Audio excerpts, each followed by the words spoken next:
Well, everyone, question is, what am I doing with all these parts? That is an excellent question. I mean, it's quite a collection of parts there. And for that matter, what are we doing with this? That is a good question as well. Very, very good question.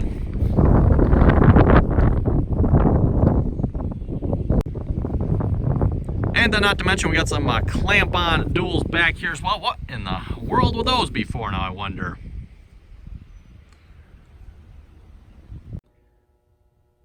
Well, that is some shiny green paint there. Okay, everyone. In case you haven't guessed it already, yes, everyone, I purchased my grandpa's John Deere 2510 on the auction there. So the John Deere 2510 tractor, again, this is my grandpa's John Deere 2510, is now mine. Again, if you watch the videos on this is the tractor we obviously did a lot of work on this winter here. Pretty much over winter time we did a lot, and I do mean a lot of work to this tractor, everyone. So yes, anyway, it is now mine. Woohoo! John Deere 2510, this is, well, it says right there, it's a diesel. John Deere 2510 diesel. I've kind of already done videos on it already in the past, kind of what it all is and stuff. Roughly a 55 horsepower tractor here. And I would say it's, at least engine-wise, it should be in really good shape, everyone. Again, we fully rebuilt the motor there, and when I say rebuilt, everyone, that's pretty much a full rebuild on the motor. The only thing we really didn't do anything with a whole lot anyway was the valves. The valves, we did grind them. Folks remember that. We did grind the valves, but that was all we really did to the valves. So pretty much from the bottom to the valves there, that is pretty much all brand new pistons, crankshaft, bearings, seals, all that good stuff. So yes, we did a lot of work on this tractor over winter time. And like I said, everyone, it's now mine. So John Deere 2510, you folks may have guessed this. It's been, you know, popping up randomly here and there in videos here. It's sitting in the shop here at the moment. The operator's platform is actually off. I want to see if I can maybe throw some paint on that here on the underneath there a minute. Although it's raining outside, so I might not do that right now. I was kind of hoping to do that outside. It's supposed to clear up here later this afternoon, so maybe I'll get to it then. And then I've also been working on pressure washing this tractor as well, trying to get it a little bit cleaner so I can do some more work on it. We've got a hydraulic leak up front, power steering undoubtedly. We got a hydraulic leak in the middle here. Again, I think that's probably power steering. We also have a hydraulic leak there, which is, I'm not sure where that's coming from, everyone. Not sure on that one. And then I noticed a new one seems to have popped up here as well. I'm not sure what's going on with this, but looks like the hydraulic outputs here are leaking as well. I don't know why that suddenly started. That wasn't leaking before, but oh well. Let's see if we can get that fixed. Okay, and for those of you wondering, by the way, what did we all put into this tractor here? Maybe for those of you just wondering what it costs here. It cost approximately $5,500 to fix this tractor. For those of you wondering how much it cost for everything we did to this tractor, everyone, you're looking at about $5,500. That's including the paint. Again, the John Deere paint here, everyone, is not cheap. Not cheap for this paint. I know a lot of people were saying I should have clear coated this. Again, everyone, this is a single coat or single, I'm not real good on the paint technology here, everyone, but on the paint terminology anyway. It's supposed to be single coat. You're not supposed to have to clear coat this.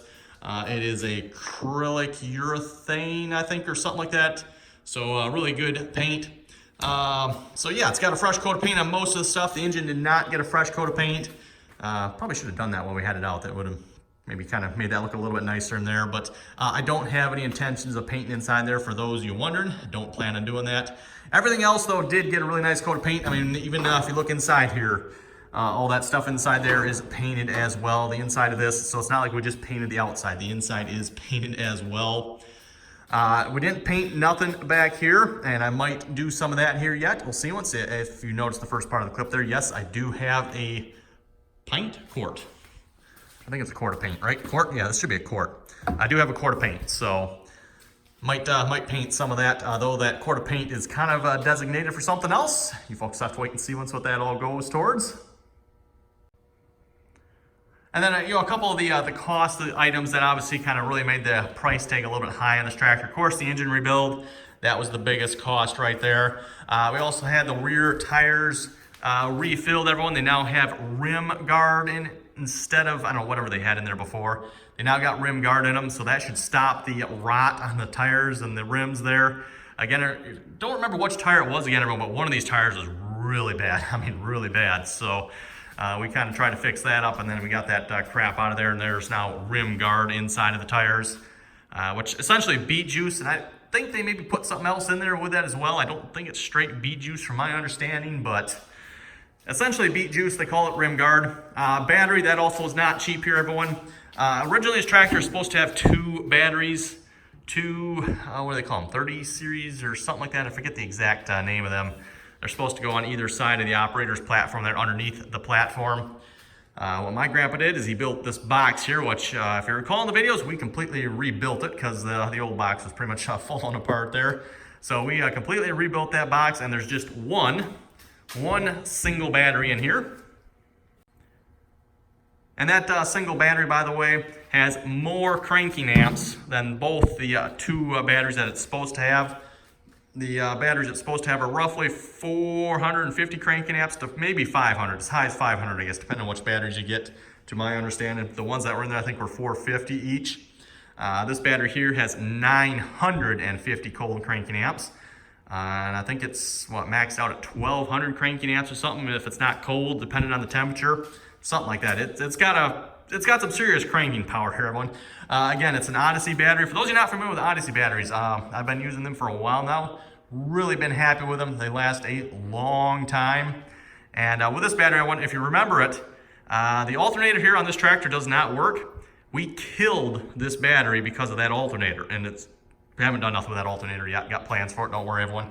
But we killed this battery. If that had been a regular battery in there, everyone, that battery probably would not have survived that. That battery would have been dead. It may have still worked a little bit yet, but we would have seriously done some damage to the battery. With a battery like this, yes, it probably wasn't good for it, but it shouldn't have hurt it as bad as it would a regular, normal, just cheap off-the-shelf battery. So this battery should keep on going for a while yet. I think that kind of paid for it right there. If we had a regular battery in there, like I said, we would have killed that battery. So just charge that battery back up, and it's been good ever since. I should probably throw the charger on again, because again, the alternator here is not charging that battery. So every time this tractor starts, it's just starting on what that battery has, and it's not being recharged after that. Not particularly good, but speaking of the alternator here, while we're over here, I'm relatively sure it is the voltage regulator that's bad on here. However, to get a new voltage regulator is $70. A new alternator is $90. So, and one of the boxes over there, everyone, is a new alternator. It's like, $70, $90, you know what, just do a new alternator.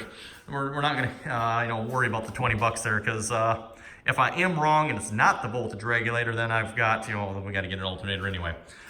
What else do we got on the tractor? What else? I think that's about it there, everyone. Oh, you folks may wonder, how much did I end up having to pay for the tractor? How much did it go for on the auction? I ended up getting this tractor for $7,000. So it went for $7,000, which I didn't think is too bad of a price for the tractor of this size. And given the shape that it's in, I think that is fairly reasonable. The cab, by the way, I did end up having to pay a little bit for the cab. The cab for the tractor actually went for $200. Unfortunately, there was another individual, well, maybe fortunately for the family, unfortunately there was another individual there that wanted the cab. So yeah, ended up having to outbid him. Otherwise, if that individual hadn't been there, I probably could have got it for $1. But yeah, there was another person there that surprisingly wanted the cab for this tractor. And you folks, I know a couple of you folks are probably, what in the world would you want that cab for? Kind of questioning that myself, because that cab is in pretty tough shape. But I think with a little work, everyone, I think we can bring that cab back to life, hopefully. The biggest thing is probably going to be the glass for the cab. That might be a little bit tricky. We'll have to figure that one out. I'm probably going to have to get custom glass for that. I very much doubt. Well, for one thing, I don't even know what the cab, because I don't believe that's a John Deere cab. So I'm pretty sure that's a third-party manufacturer for the cab, if I recall correctly. So, finding out who makes the cab, and then if you can still get the proper glass for it, I don't know. If anyone knows, throw it down in the comments below. I'd like to love to know. But anyway, I think with that, everyone. Well, actually, you know what? Let's look over the parts here. I got in a minute. Okay, so before we wrap it up here real quick, some of these parts here, and this is not all the parts yet. Obviously got some paint, some green and yellow paint.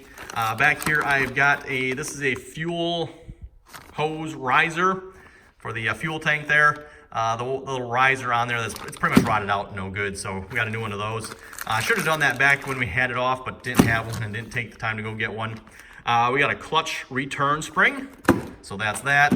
We got that. That's something. Alternator's back in that box there. I won't bother getting that out. We got some somethings in this box. Not sure about that. We got a little something in that box there. Yep, got a little something there. We got one of those. Not sure what we need one of those for. We got one of those. Got a new fuel pump because the fuel pump that's on there is leaking. So new fuel pump there, and that is just simply a hydraulic filter there. So want to get a new hydraulic filter and probably change out the hydraulic fluid that is in here. Who knows how long it's been in there. So typically anytime if you buy a used piece of equipment, and especially if you don't know the history on it, which this one I somewhat do, but again, I have no idea when the last time it's been replaced, changed, when's the last time the filter's been changed. Just gonna drain it all out, put all brand new in, and we'll start from there. Like I said, I got a new filter as well. Don't know if I mentioned this or not, but I do have 2 quarts of stop leak in here for the hydraulics. That seems to have really, really helped. It does not leak near like what it used to. It used to leak a lot. There's a couple, the 2 bad leaks yet, everyone, are back here. Again, the hydraulic outputs, and I'm not sure what's leaking here. There's something here that's leaking that, probably shouldn't be leaking. So I got to figure out what's leaking here that shouldn't be. This is kind of the bad one right here. And again, somewhere in here, something's leaking there. You can see the spot right there. It's basically, is that quite, I don't know if that's quite straight below the axle, but something is leaking there. I think it's actually basically like straight below the axle there. So I got to figure out what that is yet. I want to see if I can get that fixed. Front steering, I'm not sure if there's going to be a whole lot I can do with that, but it'd be nice if we can get that fixed too, just so it's not peeing out hydraulic fluid all the time. And also got to figure out what is leaking here too. I think it's the power steering up in here. Again, the stop leak seems to have really put a stop to that. I've got this off here because again, I was pressure washing all of this. So I really got up inside there. You can see this is actually unbolted too. I probably can't get that off one-handed, but really pressure washed inside there. I don't see anything leaking in there at the moment. So I'm kind of hoping maybe the stop leak took care of that. So just a couple real quick notes here of projects coming up on the tractor here. Since it is now my tractor, everyone, I'm probably going to take the oil gauge and move it into the dash. That's kind of where I would like to have it, and that's probably where it's going to go. That'll be a project at some point. The fuel gauge does not work. I want to work on that. The RPM gauge works, but it's a bit faulty at times, and not to mention the hour meter on it doesn't work, so I want to see if I can get that fixed.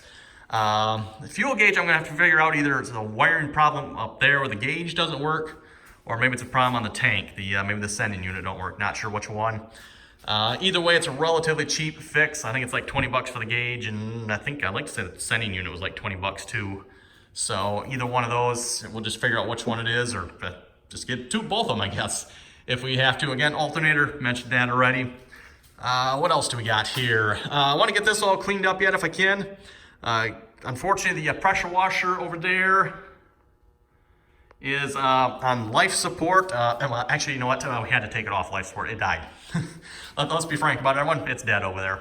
It is dead. So, I'll show that to you folks in a moment. Not part of this video, but maybe folks want to see it. Anyway, everyone, I bought my grandpa's John Deere 2510. Like I said, it is now mine. Don't worry, you'll be seeing some more videos coming up on this. What am I going to be doing with this tractor? That, everyone, is an excellent question. Excellent question. So anyway, everyone, we'll take a quick look at the pressure washer here. Real quick, like I said, everyone, the pressure washer's dead. It wasn't building pressure, so I went to take the oil, the drain plug for the oil on the pump out, and all of this, well, not the bigger pieces, but all these bearings dropped out. I'm like, probably not a good thing. Probably not. Just saying. So anyway, everyone, with that, we're going to wrap up this video here. If folks have any comments or questions, be sure to leave them below. And as always, thanks for watching, and until next time.